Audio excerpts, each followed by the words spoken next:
Welcome back, friends, to Time Rewind TV. Today, we're heading back to 1981 to revisit Mad Max 2, the post-apocalyptic action classic that gave us brutal road battles, unforgettable villains, and Mel Gibson as the legendary Max Rokitansky. But more than 4 decades later, the real lives of its cast have taken surprising and emotional turns. So get comfortable, and let's remember the cast of Mad Max 2, then and now in 2026. Bruce Spence was born in 1945 in Auckland, New Zealand. He was 36 when he played the Euro captain, the strange, wiry pilot who first tries to rob Max before discovering that threatening the road warrior is a very bad idea. Spence turned the Euro captain into much more than comic relief. Cowardly one moment and unexpectedly brave the next, he eventually becomes one of Max's most useful allies when the battle for the settlers' fuel turns deadly. Now 80, Spence has enjoyed a remarkable career with appearances in The Matrix Revolutions, Star Wars, Episode 3, and The Lord of the Rings, The Return of the King. The Euro captain worked because he proved that in Max's world, even the strangest survivor could become a hero. Max Phipps was born in 1939 in Dubbo, Australia. He was 42 when he played the Toa Dai, the loud and theatrical spokesman for Humongous who seems to enjoy terrifying the refinery settlers almost as much as the violence surrounding him. With his exaggerated voice and bizarre appearance, Phipps made the Toa Dai impossible to ignore. He served as the voice of Humongous, turning threats and demands into a twisted performance outside the compound. Phipps continued acting in Australian film and television before dying from cancer in 2000 at age 60. The Toa Dai remains memorable because Mad Max 2 understood that its wasteland needed more than dangerous villains, it needed characters who looked and sounded as insane as the world around them. Mel Gibson was born in 1956 in Peekskill, New York. He was only 25 when he returned as Max Rokitansky, now a hardened wanderer driving through the wasteland with little left except his interceptor, his dog, and the instinct to survive. Max initially wants nothing to do with the refinery settlers beyond getting their fuel. But as Humongous closes in, he is slowly pulled back into helping others, leading to one of the most spectacular tanker chases of the era. Now 70, Gibson went on to become a major Hollywood star and filmmaker through Lethal Weapon, Braveheart, and many other films. Max worked because he wasn't looking to become a hero again. In a world where almost everything had been taken from him, audiences watched a broken man slowly discover that he could still choose to help someone else. Vernon Wells was born in 1945 in Rushworth, Australia. He was 35 when he played Wes, the wild-eyed, leather-clad warrior who becomes one of the most terrifying members of Humongous's gang. Wells barely needed dialogue. Wes screamed, attacked, and moved through the wasteland like a man who had completely surrendered to madness. After losing his companion, his pursuit of Max becomes increasingly personal and uncontrollable. Now 80, Wells later became a cult action favorite through roles including Bennett in Commando. Wes worked because he didn't feel like a criminal following orders, he felt like the apocalypse had turned into a human being. Whenever he appeared on the road, you knew violence was coming with him. Emil Minty was born in 1972 in Sydney, Australia. He was only 9 when he played the feral kid, the silent, animal-like boy who communicates through growls and carries a razor-sharp boomerang as his weapon. The feral kid becomes fascinated by Max and eventually joins him during the tanker escape. But the movie saves its biggest surprise for the ending, when the narrator reveals that this wild child would grow up to become the leader of his people. Now 54, Minty largely left acting behind and built a life away from Hollywood. The feral kid remains unforgettable because audiences watched a strange little survivor without realizing they were actually watching the man who would one day tell Max's legend. Kjell Nilsson was born in 1949 in Gothenburg, Sweden. He was 31 when he played Lord Humongous, the enormous masked warlord who surrounds the refinery and offers its survivors a simple choice: surrender the fuel or face destruction. A former athlete, Nilsson gave Humongous an intimidating physical presence, but the character was more than brute strength. His controlled speeches and mysterious mask made him feel strangely civilized compared with the savage gang following him. Now 76, Nilsson remains forever associated with one of post-apocalyptic cinema's most recognizable villains. Humongous worked because audiences never fully learned who he was. The mask hid his face, the wasteland hid his past, and that mystery made him even more threatening. Virginia Hay was born in 1952 in Coogee, Australia. She was 29 when she played the Warrior Woman, one of the refinery's toughest defenders and someone clearly prepared to fight rather than surrender to Humongous.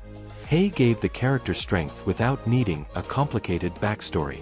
While others debated whether to trust Max, Warrior Woman stood ready to defend her people and later joined the dangerous tanker escape.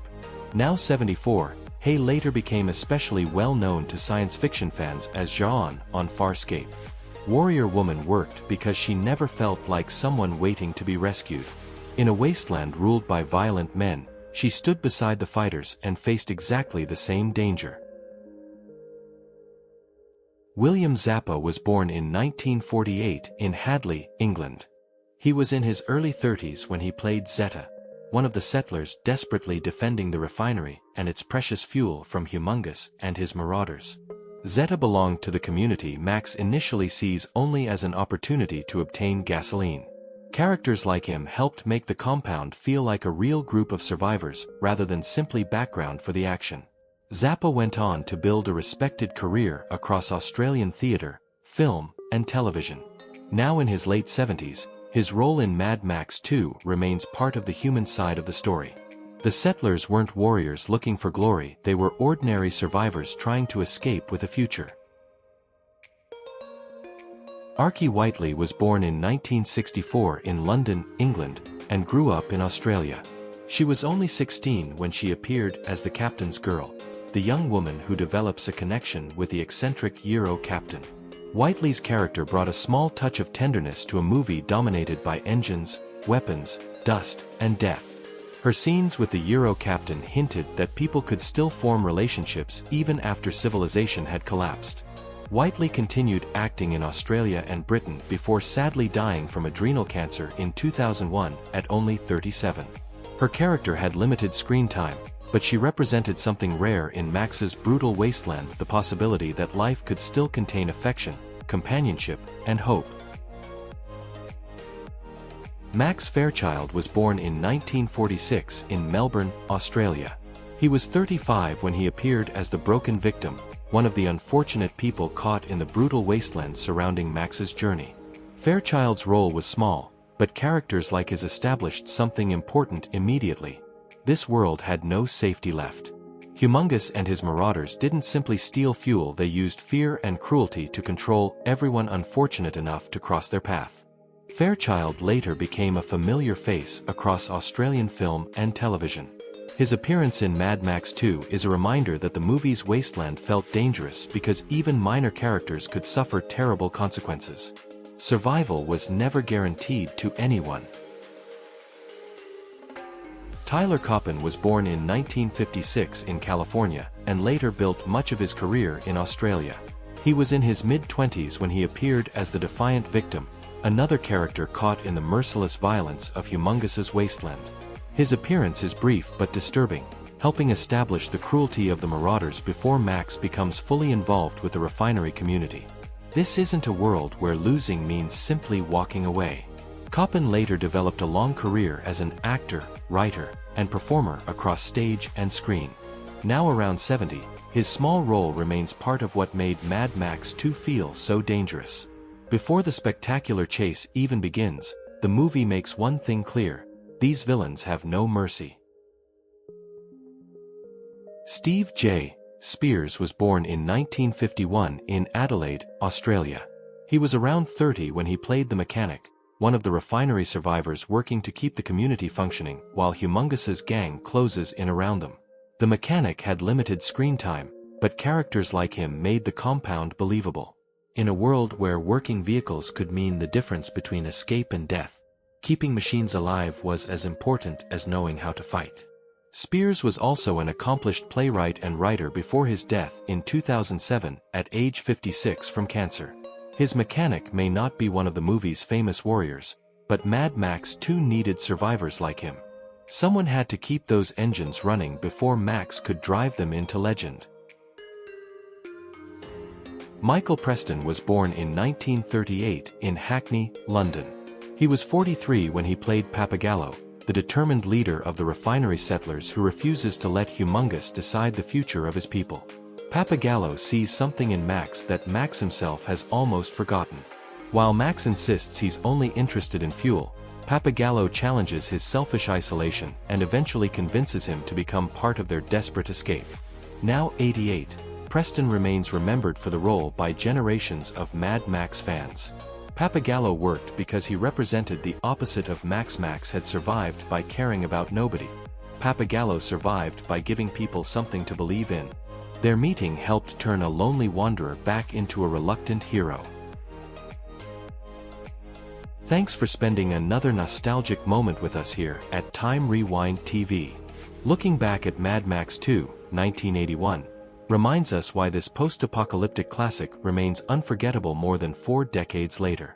Which character or scene do you remember most? Share your memories in the comments, and don't forget to like and subscribe.